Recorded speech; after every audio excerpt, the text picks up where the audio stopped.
Science of காம நிறைய பேர் சயின்ஸ உடைச்சிட்டாங்க, எலும்பியும் சேர்த்து உடைச்சுக்கிட்டாங்க. இவங்கள பார்த்து நாம சிரிக்கலாம், ஆனா அவங்க பண்றத நாம பண்ணவே கூடாது. Hello guys, high voltage funs கூட காம்ப்ளிகேட்டட் சயின்ஸுக்கான சிம்பிள் எக்ஸ்பிளனேஷன். அந்த சயின்ஸ் தான் என்ன தயார் பண்ணுச்சு, உங்களையும் தயார் பண்ண போகுது. சில ஸ்டூபிட்ஸையும் தயார் பண்ணுச்சு. சயின்ஸோட சைடு எஃபெக்டோட காட்ட போற ஒரு சில ஷாக்கிங்கான சைடு எஃபெக்ட்ஸ், அப்புறம் சயின்டிபிக்கான டிராமா கூட. இதுல ஒவ்வொரு செகண்ட்லயும் ஒவ்வொரு புது எமோஷன் வரப்போகுது. ஃபுல் அண்ட் ஃபன்னும் இருக்கும். வாங்க காய்ஸ், ஆரம்பிக்கலாம். Science of stupid.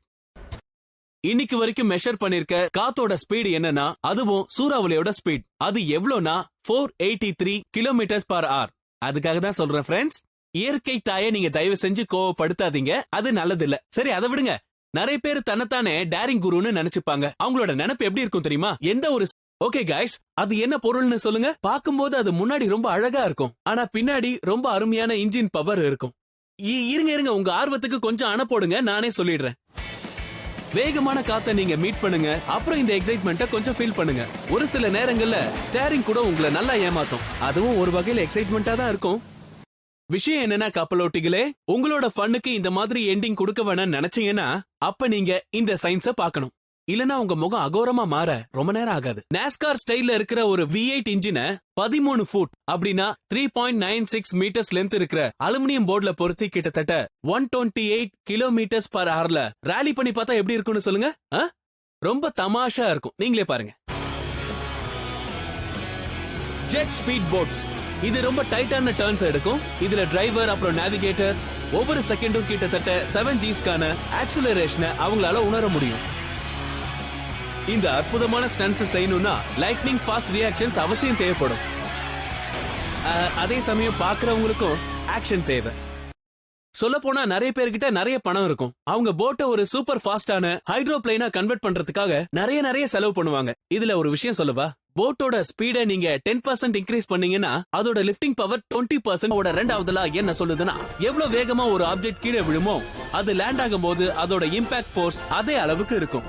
இன்னொரு முக்கியமான விஷயத்த சொல்லவா? ஒருவேளை நீங்க டாஸ் பண்ற டைரக்ஷன் கொஞ்சம் மாறினாலும் சரி, 1 டிகிரி மாறினாலும் அதுக்கப்புறம் ஆபத்து தான். சத்தியமாயா?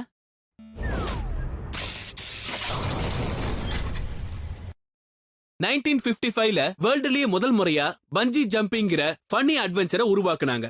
ஜவானா 2ல நேஷனல் ஜியோகிராபிக்கல் எக்ஸ்பெடிஷன்ஸ் சில லோக்கல் டேர் டெவில்ஸ பார்க்க போனாங்க. அப்ப அவங்க என்ன பார்த்தாங்கன்னா, ஒரு வுடன் டார்ல இருந்து அவங்களோட ஆங்கிள்ஸ்க்கு ஒரு கட்டு கட்டிக்கிட்டு குதிச்சுக்கிட்டு இருந்தாங்களாம். தெரியாது, உங்களுக்கு புரிஞ்சிருக்குமே. வெர்டிகல் ஃபால் மூலமா தான் உங்களுக்கு நல்ல ஸ்ட்ரெச் கிடைக்கும். அப்புறம் இன்னொரு விஷயம், பஞ்சி கார்டுங்கிறது ஸ்பெஷலா பண்ண கிட்ல இருக்கிற ஒரு பகுதி தான். அதனால நீங்க இதை வீட்லயே தயார் பண்ணணும்னு நினைச்சீங்கன்னா தயவு செஞ்சு இந்த ஐடியாவை வாபஸ் வாங்கிடுங்க, அதான் நல்லது. இல்லனா என்ன ஆகும்னு உங்களுக்கே தெரியும்ல. 1771ல நிக்லஸ் ஜோசப் குனியோங்கிற பிரெஞ்சு மேன் உலகத்திலேயே முதல் ஆட்டோமொபைல உருவாக்கி இருந்தாரு. அத அவர் ஓட்ட ஆரம்பிச்சதும் நேரடியா அத டங் செவுத்துல போய் முட்டிக்கிட்டாரு. ஆக்சுவலா காரை உருவாக்குனதும் அவர் தான், மோதிக்கிட்டதும் அவர் தான். காமெடியா இருக்குல்ல? இன்னைக்கு பாத்தீங்கன்னா கிட்டத்தட்ட 200 வருஷத்துக்கு அப்புறம் டெக்னாலஜி வளர்ந்து ரோட் சேஃப்ஸ் எல்லாம் வந்தாலும் கூட இப்பவும் கிராஷஸ் எல்லாம் நடந்துகிட்டு தான் இருக்கு. அதுவும் முக்கியமா ரோடு மேல பனி இருந்ததுன்னா இந்த மாதிரி ஆக்சிடென்ட் நடக்கிறதுக்கான வாய்ப்பு நிறையவே இருக்குங்க. அதனால என் பேச்ச கேளுங்க, உங்க நல்லதுக்காக தான் சொல்றேன், இந்த மாதிரி ரோட்ல ஓட்டாதீங்க. இன்னைக்கு இந்த எபிசோட இதோட முடிச்சுக்கலாம். ஆனா நாம மறுபடியும் சந்திக்கலாம். எத்தனையோ சூப்பர் ஃபேண்டாஸ்டிக் சயின்ஸ் நாலேஜோட உங்ககிட்ட வர அன்லிமிட்டெட் ஃபன்ஸோட சேர்த்து. இத நான் மறுபடியும் உங்ககிட்ட சொல்றேன், இதை எதையுமே நீங்க ட்ரை பண்ண கூடாது. ஏன்னா ரொம்ப ஆபத்தானது. சயின்ஸ கொஞ்சம் மதிங்க, இல்லனா அது உங்களை மிதிச்சு தள்ளிடும். பாய்.